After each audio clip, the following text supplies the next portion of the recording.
I think the issue with MEMS technology for motors is getting the power in and out. One of my colleagues, Professor Jeffrey Lang, was working on MEMS technology for making very small generators using micro gas turbines. And that's a possible application for MEMS actuators. There are many other applications for MEMS that are electromechanical in nature, such as, well, a big one is accelerometers, force measuring devices, a bunch of things that I couldn't tell you because I have not actually been involved in the business. Yes, I started out in the turbine generator business, and so when I was doing that nearly 40 years ago, I was designing big nuclear generators with rotors that were 6 feet in diameter and 20 feet long, and could produce 1.5 gigawatts. I'm now down to building motors with ratings on the order of 100 or 200 watts, which is appliance motors. And I haven't spoken much about appliance motors, but we think we can make some substantial improvements in those things by causing them to operate at higher power factor and just in general be kinder and gentler to the power system that's powering them.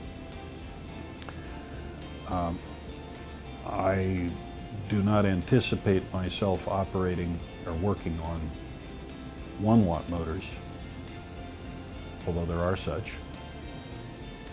Your cell phone has one.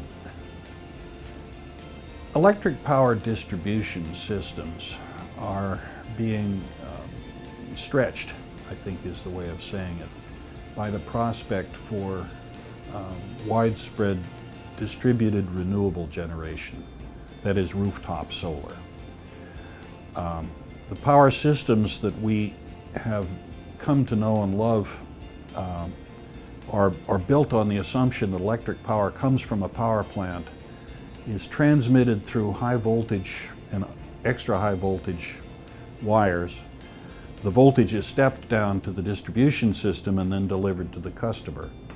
Now, the problem with rooftop solar is that, you know, it starts out looking like a reduction in load, but as solar cells get better and cheaper and more efficient, you're going to find that you can put enough solar capacity on a roof of a house that at times of the day it's making more power than the house is using.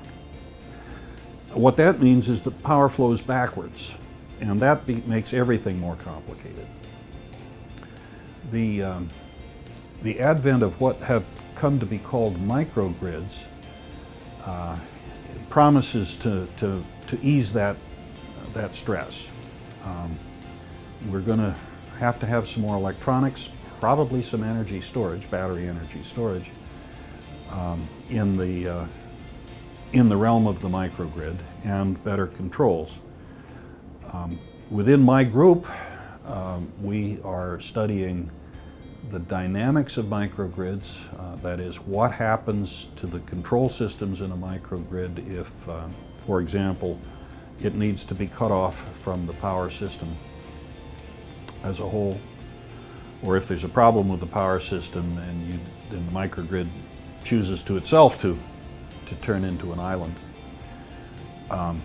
We are thinking about the dynamics of motors connected to microgrids and how you can improve their stability, and in general just trying to make the systems work better. That is, the microgrid work better. We're concerned about things like continuity of supply, which to my mind is going to become even more important as time goes on, with loads like computer server farms and individual computers, for which reliability of supply is very important. You don't want your computer to shut down or to be forced into an involuntary reboot simply because you had a glitch in the electric power supply.